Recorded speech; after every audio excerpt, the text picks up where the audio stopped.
Pro Group Management, workers' comp that works for you.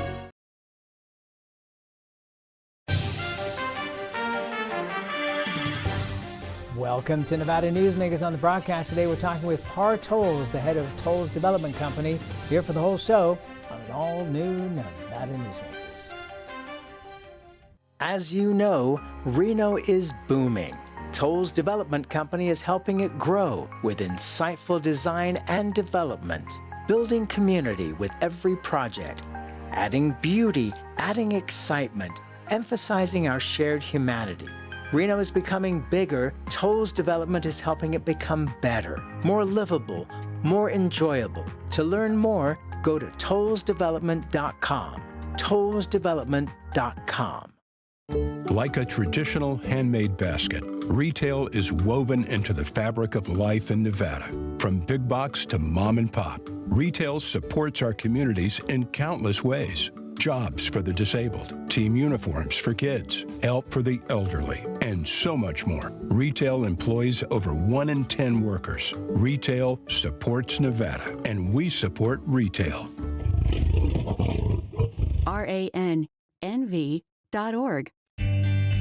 Pro Group Management is the place where companies can find workers' comp solutions that are designed to meet their specific business requirements. As regulations evolve, Pro Group takes a proactive approach to clear the path to make sure your business stays ahead of the curve. Knowing your workers' comp program is optimized, you can focus on other important matters related to your growing business. Pro Group Management, workers' comp that works for you. Early in the morning or throughout the night, professional truck drivers are on the job, serving you, safely moving freight that's crucial to our economy. From the oldest industries to our newest innovators, from the exotic to the everyday. Trucks are everywhere, moving everything.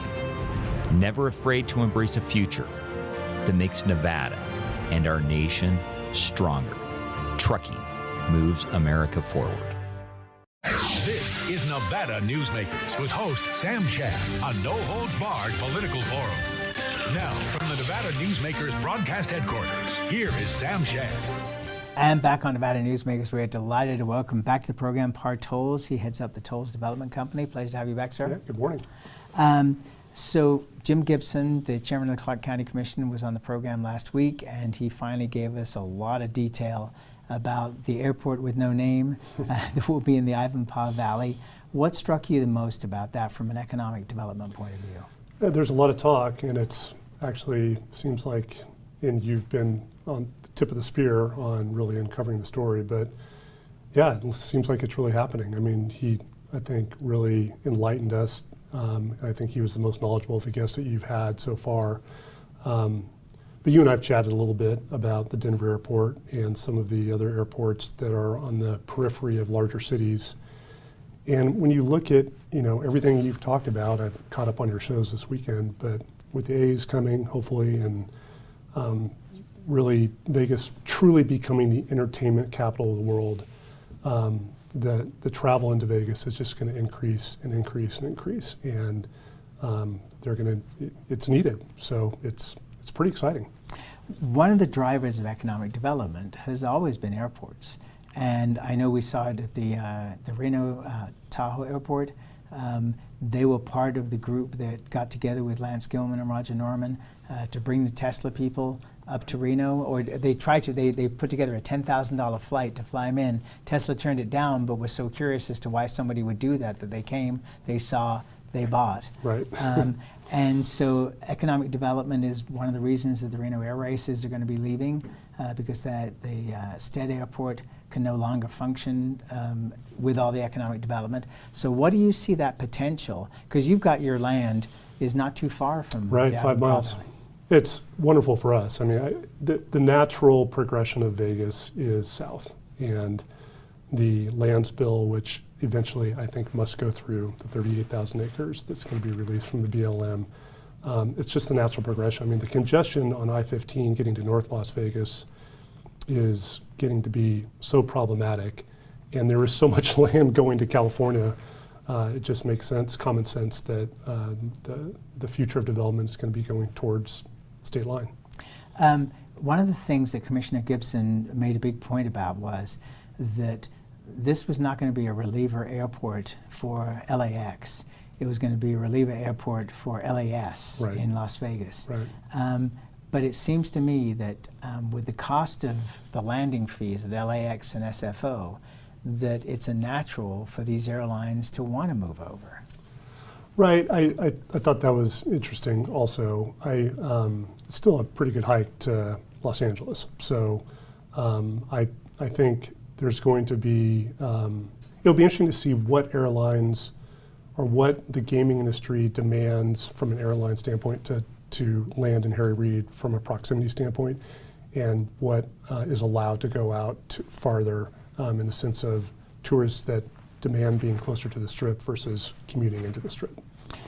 Yeah, you know, we were chatting a little bit before the show. Private planes are going to demand being close to the Right, Strip. and they just paved a whole bunch of the apron at Harry Reid for private planes ahead of Formula One, Right. and also taking some of the other municipal airports around that area that are also controlled by Clark County. And so they're very aware of the private planes. But I mean, you know, it's going to be interesting to see how that's prioritized. It is. And who's willing to move. What airlines has the most first-class seats that demand being close to the Strip? But we'll see. Yeah, you raise a really interesting point there. The fact that you can be from the airport in a private plane and be in your hotel room in 10 minutes. I'm flying from Asia on a large plane coming into Las Vegas, and I'm coming to gamble, and I've got to drive an hour or whatever, depending on traffic. That's going to hinder my experience. But by the same token, the planes that are flying directly to and from Asia, to take off, they need a longer runway, and they have problems with the air, so they can't take off during the day. They have to take off at night because of the fuel load. Touche. So, we'll see. All right. So what would you envision from an economic development point of view? I mean, already at Gene, and your name comes up constantly now in these conversations. What can you see being the main driver of economic development around an Ivanpah Airport? And I mean, obviously, we're stretching out 20, 25 years. Right. You know, from our standpoint, we can move into the industrial conversation, but our proximity to California is helpful for us in the sense of getting to the Port of Long Beach. And I think it really helps the congestion of Las Vegas to have trucks not have to travel down I-15 to North Las Vegas. So I think we help Las Vegas and we help industry by being closer to the ocean. I think, will we benefit from having an airport? We have an airport in Gene now, but it's small and it can't accommodate larger aircraft. Will we benefit from freight being in closer proximity to our project? Of course. So I think it's just a natural, holistic growth of the city, Sam. When you talk about the economic drivers, I just think it's growing that direction. It's going to be planes, trains, and automobiles, residential. Obviously, you're going to have additional hotels and entertainment grow that direction. So it's just a natural progression of the city. And just, you know, Ray Hager did a rundown, as you know, of the story here. And you're looking at $12 billion to develop just the airport portion of Ivanpah. Hoover Dam was less than $1 billion. Yeah, I've heard you make that. It's great. Great analogy. It's great, right? It's stunning how huge stunning. that is. Yeah. I mean, those kind of large public type of projects are great stimulants to the economy. I mean, fortunately, Nevada as a whole, Reno and Las Vegas, have not seen a real downturn in the last 2 years like other aspects of the economy. But additional stimulation, we're all for it. So that's what we do. So. Yeah, it's going to be interesting because, you know, let's start out with construction workers. They've got to live somewhere. So do you build RV parks? And I'm not meaning you specifically, but do you build RV parks to accommodate them, as we're seeing out at TRI now for Tesla? Yeah, I think you're going to have to. I mean, housing is the big question right now throughout Nevada. I think there's good residential, particularly multifamily on that St. Rose Parkway. And at the southern part of Henderson. So we did a labor analysis and we felt very good about the ability to bring labor out to Gene. but yes, I think when you're talking about that size of a project, you may have a boom in Prim. I mean, those hotels which haven't been occupied for a long time, they find themselves being more multifamily than, daily rentals if you have a project of that size. Would you consider leaving the hotel casinos No. that you have in place? No. No. I mean, the hotel it's old. We have plans to take it down here in the next 12 to 18 months. It is the engine, all the water and power and water sewer treatment plant that came with that casino is what's going to drive our industrial project. Would we consider at some point building multifamily? Maybe, but it's not going to be part of the existing casino. But you've certainly built housing, in terms of extended stay hotels. Yeah, we have a hotel in Reno now, a Hyatt Place that we're building. We're comfortable with that product type, and if the demand is there and it warrants it in the future, we would consider it. All right, let's turn our attention to Northern Nevada. Sure. Northern Nevada seems to be on the cusp of a huge expansion, but is it all dependent on this lands bill going through? No. Good. No, I don't. I really don't think so. I think there is still a runway. Trick is running out of easily developable land, but there's still land available. I mean, Microsoft, as you know, has spent, I can't remember the number, but I think it was $167 million on 500 acres in the last 12 months. The data center activity around Northern Nevada is just unprecedented. I won't say unprecedented. Santa Clara, Washington, D.C. are kind of the main hubs of data centers, but Reno is certainly getting hard looks from major companies. But back to land. Fernley, TRI, I think there's some additional developable land in North Valley. So we've got a good, I'd say 5 to 7 years of comfortable developable land. And then we'll continue. I mean, Nevada's a big place. There's a lot of places to go. Hazen, Fallon. I mean, we will find ways of finding additional industrial land along the Highway 80 corridor to accommodate the demand. And we're seeing the development now realistically going out all the way to Silver Springs. Sorry, I should have roped Silver Springs into that. It is certainly on the radar. Comstock Meadows with Locust Group, Northern Nevada Industrial Center on the way to Silver Springs. I mean, there's a lot of land opening up. And that's the West Adams land? That's the West Adams land, correct. So that's 20,000 acres. That's huge potential. Got a long way to go. And yeah, but developable. Wes has a great way of making his land developable. So I don't know how much of his 20,000 acres. There's some topography issues, but he's opening up and flattening out and bringing infrastructure to the land that he's bought. And I don't know the net that's going to be developable when he's all done, but again, we've got a good 5 to 10 years of supply that can accommodate us. I mean, it's fascinating to see where the population is going to go. Right.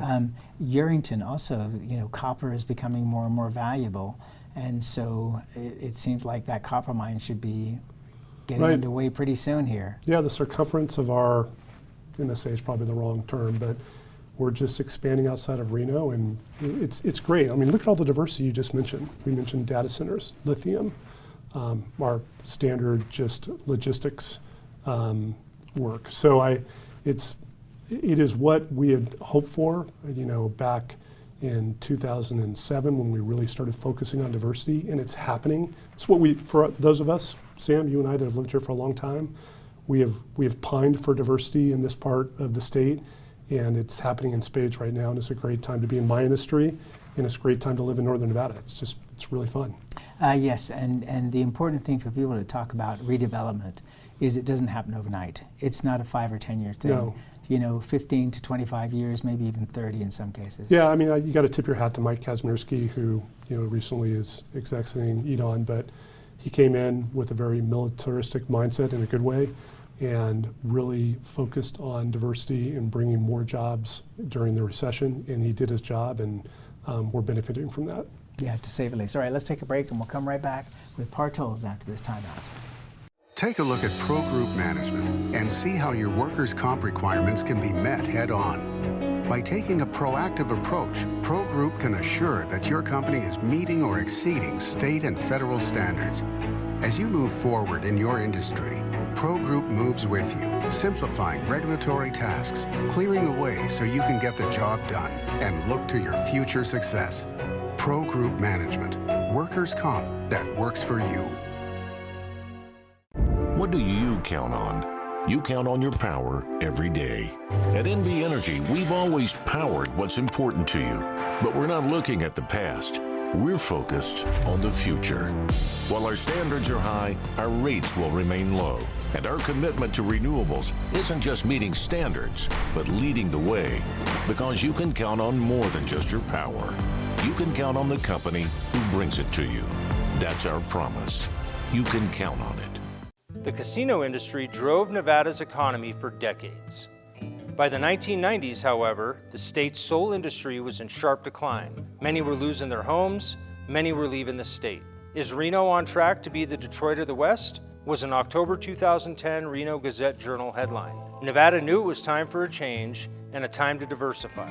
Story County took that lead, took risks, invested tens of millions transforming its desert into a place of opportunity and a future for Nevada families needing something new. That desert now provides thousands of high-paying tech, advanced manufacturing, and energy careers at companies like Tesla, Panasonic, Google, Switch, and Redwood Materials. Story County transformed northern Nevada forever, and the tide of opportunity has raised all vessels through construction contracts, high-paying careers, and the power of payroll. Tens of millions have been generated in sales and property tax, permits, and other revenues for Reno, Sparks, Washoe County, and for all of Nevada. Enough, in fact, to generate a surplus after public services are provided.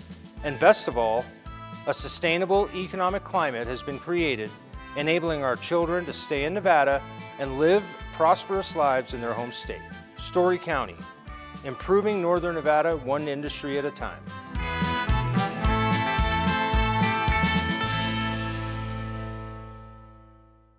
This is Nevada Newsmakers. And back on Nevada Newsmakers, we continue our conversation with Par Tolles. He is the head of Tolles Development Company that's developing all across the state of Nevada at this point in time. Anything you want to do around the Tonopah area? Because you're in the north and the south, but I wonder if you want to hit anything in the middle. No, sir. Okay. Leave that to somebody else. Let's turn to a more serious subject, but one that you've been very involved in, which is the homeless situation in northern Nevada. What is your read on this, and where do you think we're heading at this point? Because it seems like we're heading in a more positive direction. We are. I've been very bullish on what's happening with this population. And if I take you downtown right now, you will notice a marked difference than a year ago in homeless on the streets. We have developed one of the largest homeless shelters in the country. A lot of people don't know that. We're doing the county and the Volunteers of America are doing a fabulous job of managing it. We're not totally completed with some of the improvements, and I'm chairman of the fundraising side of that on the private side for the CARES campus. But we have I called it a little cul-de-sac of care on 4th Street that I think is unique to anywhere in the country, where you have our homeless shelter, Hopes, federally qualified health centers, building a new 50,000 square foot clinic right outside the CARES campus. Across the street, you have Sage Street, which is affordable housing transition project that we built or helped build. You have the Tiny Homes Project, which is a more programmatic care facility that Hope's built 30 tiny homes. You have our places with the Women's and Children's Shelter across the street. And I'm probably missing something, but anyway, it is diversified, it's unique, and we are pushing the unhoused to services and allowing, now we can legally, the police, because we have enough beds, the police can now decamp compassionately, encampments on the river and in the parks, and continue to move people towards the CARES campus. Catholic Charities serves the homeless shelter for free, 900 meals a day. Food is not an issue. In fact, if you are feeding, we've encouraged a lot of the faith-based community to not feed the homeless and not perpetuate their ability to live in what is really unsafe situations, but to move them to the CARES campus where they can get services. And I think we're building a reputation of being a city that if you want help, we are here to help you, but we will not allow you to live in an unsafe environment on the river in our parks. And I think that reputation, we need to continue to push it. And I think it's working. I think we're going to be a model for the West in the next 10 years when it comes to this population. It was interesting to be in Sparks yesterday and notice on a corner, on a freeway exit, where there had been homeless begging, that there were now no solicitation signs up. I'm not quite sure how the NRS statutes worked into that. Yeah, it's interesting. I didn't know that. It seems to me that that's something that needs to be worked on, because it's such an obvious part of our city, and you see it in such a degraded form in the Bay Area that you really don't want the Reno Sparks area to succumb to this. I mean, we've the ambassador program downtown, which is we call it the Downtown Reno Partnership, but we have 20 ambassadors that are the first line of defense for this population. We have 2 vans that, the 10th or maybe 15th time of one of our ambassadors going and talking to somebody that's begging on the street, they'll eventually, hopefully, say, okay, I'm ready. And we'll bring a van in and we'll take them to the CARES campus. But to make it easy, and listen, my heart goes out to people standing on the corner that don't have jobs, but there's a better way to help them. And it's not giving them money or feeding them on the corner. It's bringing them to services, teach them how to fish, don't give them fish. And I say that carefully, right. and you know where I'm coming from. But our desire is to really get people into permanent housing and help make them productive members, get them off of their addiction, make them productive members of society. And maybe I'm Pollyanna in my belief, but I think it can be done. Seattle, Portland, San Francisco, LA have lost their central business districts, and I don't know if they get them back in our lifetime, Sam. We are staying 3 steps ahead, with the great work of the county and with the great work of the Volunteers of America and Hopes and many other ones I've mentioned. And it's this great public-private partnership that's really leaning into this situation in Reno and making a difference. Are people from Las Vegas coming up to see what you're doing? Yeah, we've had, I can name a number of cities that have come and flown in and starting to actually tour our facilities. We're starting to get some recognition for, and it's unique, but where people are taking a piece, whether it be the CARES campus, whether it be the Village at Sage Street, they take a piece of what we've done and say, hey, we can make this viable in our community. And they'll take it back. I just got back from Miami. Miami has, I could talk another show on this, but has cracked the code. They have less homeless than we do in Reno because of their ability to have now a mental health court along with their criminal court and be able to provide peer mentorship, get the mentally ill on long-term medication, and provide accountability around that. And this Judge Leifman, who's become my new hero over the last 23 years, has actually, I think, been the model of what all cities should look at when it comes to the mentally ill and how to solve the problem in your city. More with Partols when we come back. Big R in Sparks is located on Bering Boulevard next to Smith's and across from Reed High School. It's a 50,000 square foot hardware store and a whole lot more. It's your spring headquarters with lawn and garden supplies, power equipment, and outdoor living. Big R on Bering Boulevard in Sparks next to Smith's and across from Reed High School. Big R, hardware and a whole lot more. Carson Valley Inn, it's your place for the good times. Carson Valley Inn.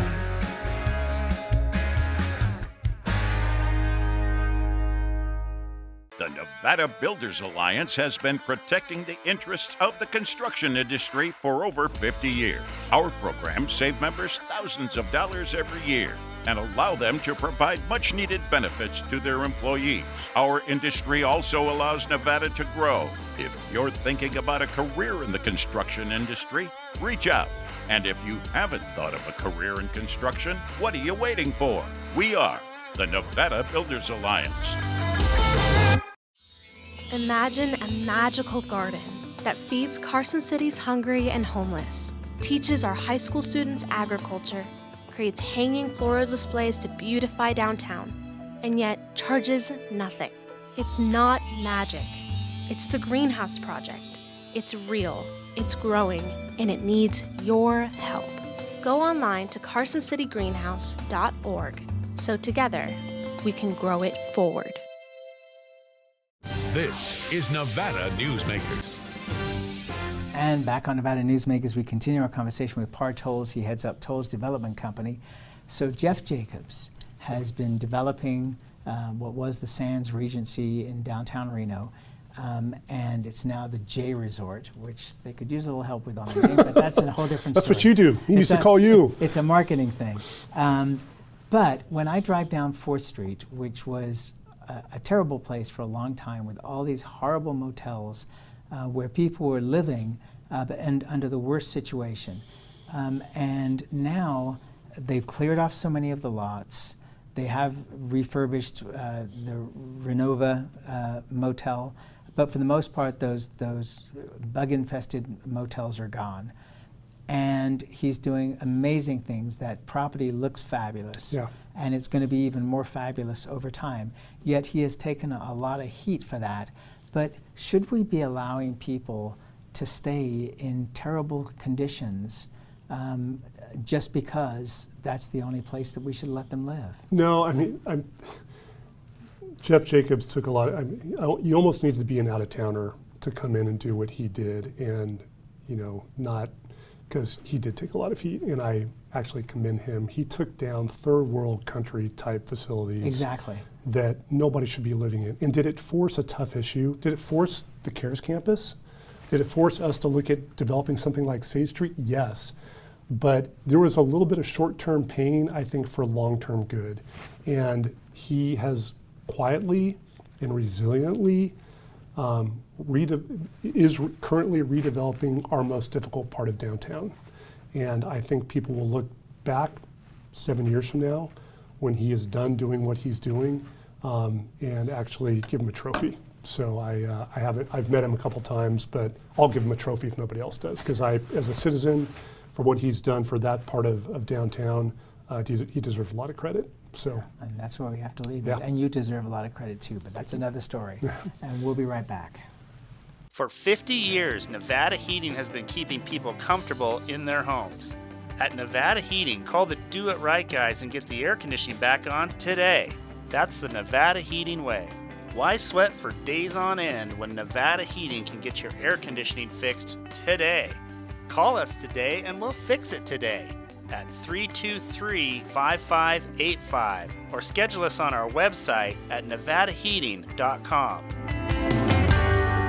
Brian Culpa Photography was born in the rolling hills of Massachusetts, and now he can help you experience the stunning beauty of Nevada in a whole new way through the power of flight. Flying has always been a passion for Brian, and at Brian Culpa Photography, he can make your imagination soar. Brian has the creative mind and tools to tell your unique story. Experience the bird's eye view at brianculpaphotography.com. Save money and take transit. Did you know you can ride the bus all day for less than what it would cost you for a gallon of gas? Plan your trip now by going to rtcwashoe.com. Our thanks to the Bank Saloon in Carson City and the Builders Alliance for their help with our coverage of the 2023 legislative session. We'll see you on the next broadcast.